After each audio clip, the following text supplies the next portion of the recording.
I'm Alexander Heffner, your host on The Open Mind. I'm delighted to welcome back to the program Michael Mann. He is the climatologist, an award-winning climatologist at Penn State. Thank you so much for joining me today, Professor. Thank you, Alexander. Great to be with you.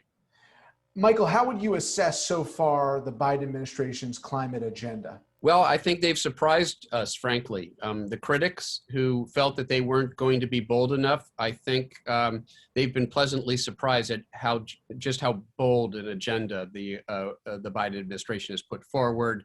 The sort of flurry of executive actions they announced a month ago that really implement climate-friendly policies across our entire federal government and every agency, a far more expansive view, in fact, of the role of the executive branch in acting on climate than in prior administrations, including the Obama administration. So I think we've seen a lot of important specific policies that they're putting forward to address the climate crisis, but no development is more significant than their effort to establish a new international presence, to communicate to the world that the United States is back and ready to lead once again when it comes to the defining challenge of our time. Michael, your latest book, of course, is The New Climate War by Public Affairs. What would you most want to impart to President Biden and the Biden-Harris administration about the current state and urgency of climate in terms of what the research tells us? Yeah, well, as I like to say these days, the research both conveys urgency and agency. The urgency is the fact that we are already seeing devastating climate change impacts. All we have to do is turn on our televisions to see the images now that are part of our daily lives, the impacts that climate change, the impacts that climate change is already having on our planet, on our civilization, on our environment. The agency comes with the knowledge that there is still time for action. And the latest science tells us that if we stop burning carbon, the warming stabilizes pretty soon.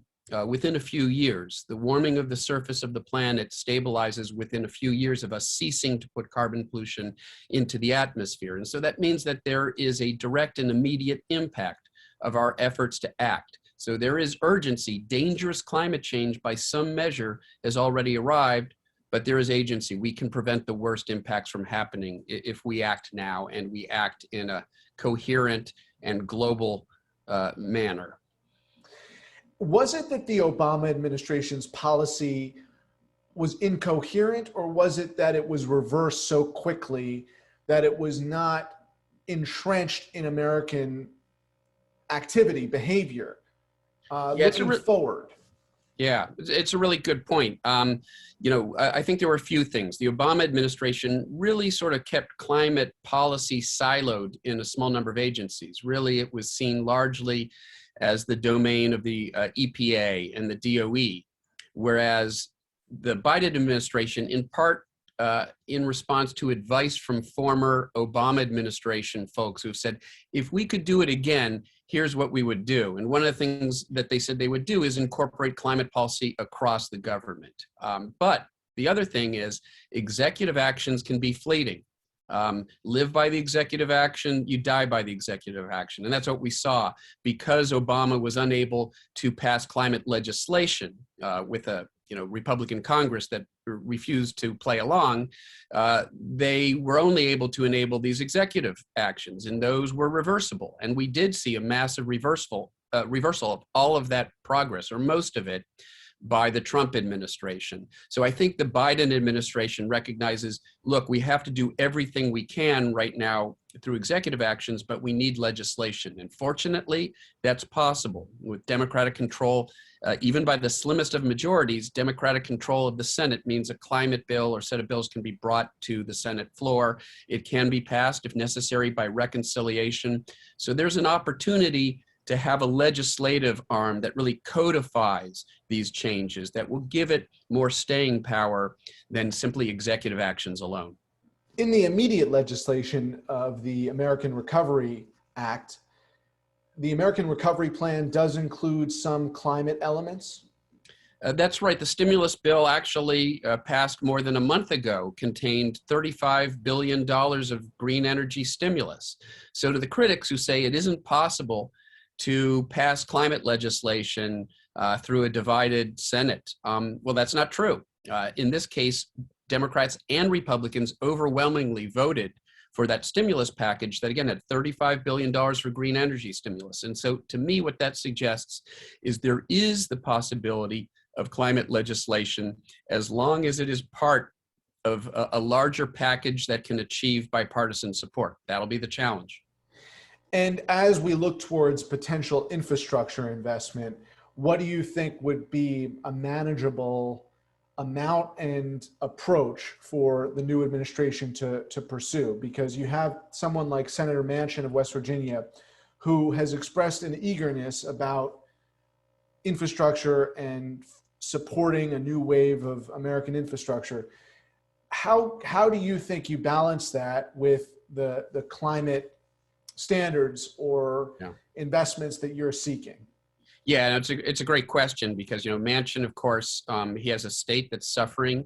They will benefit greatly from a major infrastructure package, but it's also a coal state. And Manchin in the past has shown himself to be fairly friendly to fossil fuel interests and has indicated he doesn't, for example, support expansive Green New Deal-like legislation. He voted against a mock Green New Deal bill last year. So I think you sort of have to thread the needle here. What you need is an infrastructure package that's so compelling that somebody like Manchin will vote for it, even if it has some pretty stringent climate policies that some of his fossil fuel backers might not be too happy with. That's going to be the challenge because you will need Manchin and the other red state Democrats to hold firm if you're going to pass climate legislation through reconciliation. And there is the possibility that Republicans, even the moderate ones, won't play along and that any meaningful policy will have to come through, reconciliation bills. That may be the reality of the next 2 years. Hopefully 2 years from now, it's possible to change the makeup of Congress so that you will be able to advance bolder climate legislation. When we spoke several years ago, and of course we spoke recently on the podcast, but if you were to think of the new climate war in terms of what's changed over the last 5 years, in terms of the various stakeholders, coal being among them, but new energy, old energy, gas, oil, electric, what has changed over the course of the last 4 or 5 years that I think gives you more hope about winning the climate war? Yeah, so the old climate war was the battle by fossil fuel interests and those conservative politicians and media outlets to promoting their agenda to attack the underlying scientific evidence, to discredit the case for climate change. That's just not possible anymore because we can see the impacts of climate change playing out. But the inactivists, as I call them, the forces of inaction, they haven't rolled over. They haven't given up. They've just turned to an insidious array of more subtle tactics that are still aimed at blocking progress, still aimed at keeping us addicted to fossil fuels. And that includes efforts to divide climate advocates, infighting, distracting us by getting us to focus on individual behavioral change rather than the needed systemic policies, and even promoting doom. If we believe it's too late to do anything about the problem, it ironically leads us down that same path of inaction. So we have to recognize those tactics when we see them. But, you take a state like West Virginia, you take some of these red states, Florida, Texas, West Virginia. These are some of the states that are seeing the most dire impacts of climate change. West Virginia has seen record flooding events, devastating flooding events in recent years that have really cost their economy. So I think what we've arrived at now is a situation where, the forces of denial, even, some of the fiercest proponents of the fossil fuel industry are now suffering the consequences of climate inaction. And that's changed the story, and it's changed the dialogue, and it's changed the debate so that there really is an opportunity for meaningful progress. But we have to first make sure that we don't that we don't fall victim to the obstacles that have still been put in our path by the inactivists. Even though denial is largely over, there are these other obstacles, and they're the only thing that remain in our way in this transition. So we have to recognize when, there are efforts to divide us or to distract or deflect us, because that is a last-ditch effort to slow down the transition. Look, they know it's going to happen, but the fossil fuel industry, they know that we're going to leave behind most of those fossil fuels in the ground. We can't afford to burn them, but they're going to try to delay that transition as long as they can, because they make billions of dollars of profits every year as long as we're still using fossil fuels. So that's the challenge now, is to accelerate that transition, is to not allow the forces of inaction to throw these obstacles in our way. That's the new climate war, and we have to win it, because the planet literally does lie in the balance. Michael is also the author of The Madhouse Effect: How Climate Change Denial is Threatening Our Planet, Destroying Our Politics, and Driving Us Crazy. And I sense a maturation of society in the newest book of 2021. That was, of course, 2015, 2016. You're working on that book. That maturation you're describing in political terms in potential states that are adversely affected by climate. Texas, Florida, you mentioned. Texas certainly politically has become more of a battleground. Right. Florida's gone in the opposite direction. Yeah. And, we constantly talk about this question of the experience or consequence of climate-induced harm, and whether that's extreme weather or literal climate change, and affecting produce and crops. We know that it manifests differently in disparate places, disparate geographies and zip codes. But it's interesting, and I wonder if you make of the fact that Texas and Georgia seem to be evolving much more than, let's say, Florida, some of the other, southeastern border states, Alabama, Mississippi, Louisiana.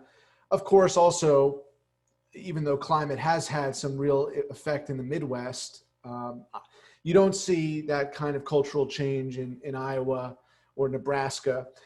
So I just wondered if you'd reflect on these sort of disparate political climates in their relationship with climate-induced problems. Yeah, it's complicated because the political maps are changing and the climate impact maps are changing, right? Texas, of course, at the very center of that, with this cold snap that they suffered, a week or two ago. And the science does actually suggest that things won't get colder, but we might see more frequent cold air outbreaks as pieces of what we call the polar vortex sort of are more likely to break off and drift southward in the winter as the jet stream slows down. And so there's some evidence that climate change is playing a role there. And Texas certainly felt the impacts, the devastation. We all read about it. It was one of those defining events that tells us that we're dealing now with major consequences. And it doesn't matter how, whether you're a blue state or a red state, climate change doesn't care. That having been said, there's certain places that have really borne the brunt of climate change impacts. Our coastlines in the east, the Gulf Coast and the southeast coast, with sea level rise and these devastating hurricanes we've seen in recent years. The western states with unprecedented heat and drought and wildfires. But even Iowa, which might sound like it's sort of left out of the picture, experienced this derecho event last summer, an unprecedented sort of flooding event that destroyed a lot of the crops. And, they're paying the consequences. They're paying the price of climate change as well, feeling the consequences of climate change as well. So nobody is immune from the impacts of climate change. It doesn't care, climate change doesn't care what your politics are. It doesn't care if you're a blue state or a red state. And ultimately, I think that that's going to be the key development here, regardless of, you can't deny a problem when it's lapping up on your doorstep. And that's what's happening with climate change in Florida. Michael, you were in Australia during the extreme heat wave doing research, and that was basically what Texans experienced with this freeze and how unprecedented that was in the history of the state was, similar to the Australian experience, never having reached that level of temperature. But what occurs to me in our discussions over time is just how much this seems dependent upon temporal public consciousness as opposed to a permanence. And it's a problem that just seems unavoidable. We don't want these events to be occurring, but the truth is that in the last couple of years, Florida, for instance, has been spared any kind of cataclysmic event like a Sandy or a Rita or Harvey. So, the struggle continues to be an uphill battle for permanent public consciousness, not just in the wake of storms or extreme weather. Yeah, that's true to an extent, but even though, Florida has sort of dodged a number of bullets when it comes to landfalling hurricanes in recent years, notwithstanding the hurricane that bears my name, Michael, that struck the Panhandle. That was a landfall in Category 5, the first one ever that late in October. So they have dealt with some of those consequences, but now they're dealing with what's known as, sunny day flooding. It doesn't take a tropical storm. It just takes a high tide now because of sea level rise to flood the streets of Miami Beach and Fort Lauderdale and other parts of Florida. So they are seeing the consequences. And it's sort of interesting when you look at some of their politicians, like Matt Gaetz, who's one of the most conservative Republicans in Congress, in the House of Representatives. And yet he has actually chided some of his fellow Republicans for denying the threat of climate change, because he lives in Florida. His constituents are dealing with the impacts. And he said that Republicans have to stop denying that. And even DeSantis, who's been, rightly criticized on so many fronts, particularly his lack of willingness to meaningfully deal with the pandemic. Even DeSantis has actually implemented some pretty reasonable policies, at least as far as adaptation is concerned, to deal with climate change. He's not a climate change denier. You can't afford to be a climate change denier if you're representing the people of Florida.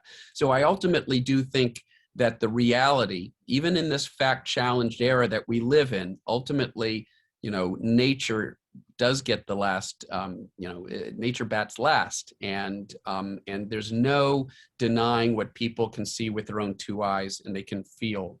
Based on what transpired with the last administration and the efforts of Markey and Waxman and others to get across the finish line a cap and trade or a carbon tax system, what realistically do you think could be adopted as legislation over the next 2 years, and is something that Democrats, as the primary party advocating climate action, could say, separate from the Green New Deal, this is a reworking of how fossil emissions are going to work in this country for the next decade? Again, separate from some of the lofty and frankly unrealistic notions of the Green New Deal as a whole. If you were to just say, we're going to write this legislation up this next year and we're going to campaign on it in 2022, what would be the smartest strategy in terms of the kind of system that you would devise? Would it be carbon tax? Would it be cap and trade or something else? Yeah, so thanks. It's a great question. And, the premise of your question is correct. We're not going to see a lofty, expansive Green New Deal pass this 50-50 Senate, because we already know there are 5 Democrats, 5 sort of red state conservative Democrats, who voted against a Green New Deal in a test vote last year. They've already communicated the fact that they're not going to vote for something that comes laden with massive social programs, a climate agenda that is that expansive in nature. But at the same time, they could support some sort of consensus climate legislation that does, for example, have market mechanisms. Subsidies for renewables, that's critical, and progressives will argue for that. Some moderate conservatives who don't want to be on the wrong side of history would like to think that they're doing something about the problem, and it's sort of in their DNA to support market mechanisms. And be that a carbon tax or cap and trade or fee and dividend, look, let's have that debate. in Congress. Let's debate that on the floor of the US Senate.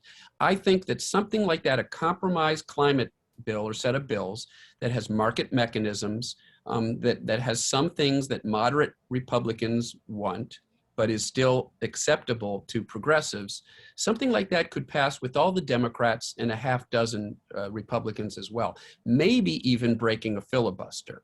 And so that's what I think we'll see. I think we'll see some sort of climate legislation pass within the next 2 years that will complement what the Biden administration is doing through executive actions now, and maybe 2 or 4 years down the road, we will have sort of, a congressional environment that's favorable for passing more expansive climate legislation. But let's get what we can now, something that'll complement what the administration is doing.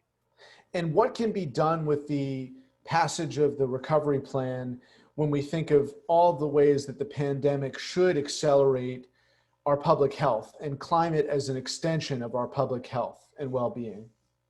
Yeah, I think what we've seen, for example, is that, our infrastructure, we've had problems with our energy infrastructure. That's Texas, that cold snap was sort of a perfect storm of that unusual cold, snap, and their very backward energy infrastructure, the fact that they've stayed isolated from the national grid because they don't want to be regulated, all of those things came together in a perfect storm, and it was devastating. So I think even, maybe some Republicans in Texas are open-minded to the notion that we need a more robust grid. We need a grid that has substantial renewable energy, because what actually broke down in that case was their natural gas supply. And if they had had more input from renewables, from sun, from solar and wind and geothermal, they would have had a more robust grid that would have got them through that episode. So I think that's infrastructure, smart grids, things that make sense to ordinary Americans. Everybody wants a more robust and cleaner and greener energy grid. And that's something that hopefully Democrats and at least moderate Republicans could get behind.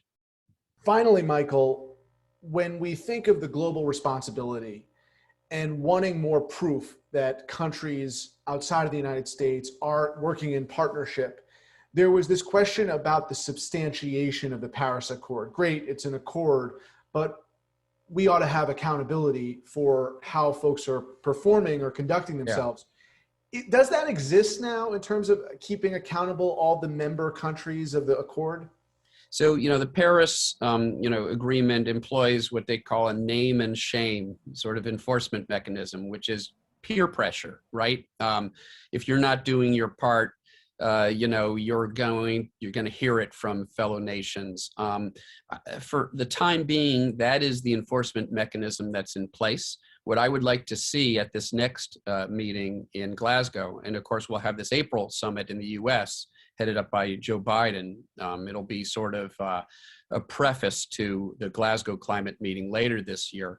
What I would like to see is a discussion of enforcement mechanisms with a little more tooth in them, because ultimately, while peer pressure works, and while it's great, the commitments that we've already gotten, it's also clear that the current commitments from the countries of the world only get us maybe halfway to where we need to be to avert catastrophic warming of the planet. We're going to need a real ratcheting up of those commitments, and we're going to need a way to put more pressure on countries, to ratchet up their, and not just ratchet up their commitments, but actually meet those commitments. So that's what we have to talk about. What is global governance beyond naming and shaming? I mean, what is the governing structure that can accomplish what you're saying, Michael? Well, one thing that the United States is talking about, with Biden administration, is talking about border adjustments. Basically tariffs. If you are shipping your goods to our country and you are not, you don't have a price on carbon, you don't have market mechanisms within your own country to, to penalize carbon emissions, we're going to penalize you when your products come across the border. So that is one mechanism that every nation has available to itself. Tariffs and border adjustments to hold other countries accountable. that's the sort of thing that I think we're going to see more discussion of. And the Biden administration, in fact, just this week, started talking about that. Started talking about, look, we're going to try to get a price on carbon, and then we're going to look into something like border adjustments to make sure that countries that aren't doing, doing their part pay a price for not doing so. Michael Mann, the climatologist at Penn State, author of The New Climate War and the Madhouse Effect. Thank you so much for your time today. Thank you, Alexander. Always a pleasure. Stay well. Please visit the Open Mind website at 13.org/openmind to view this program online or to access over 1,500 other interviews. And do check us out on Twitter and Facebook at Open Mind TV for updates on future programming.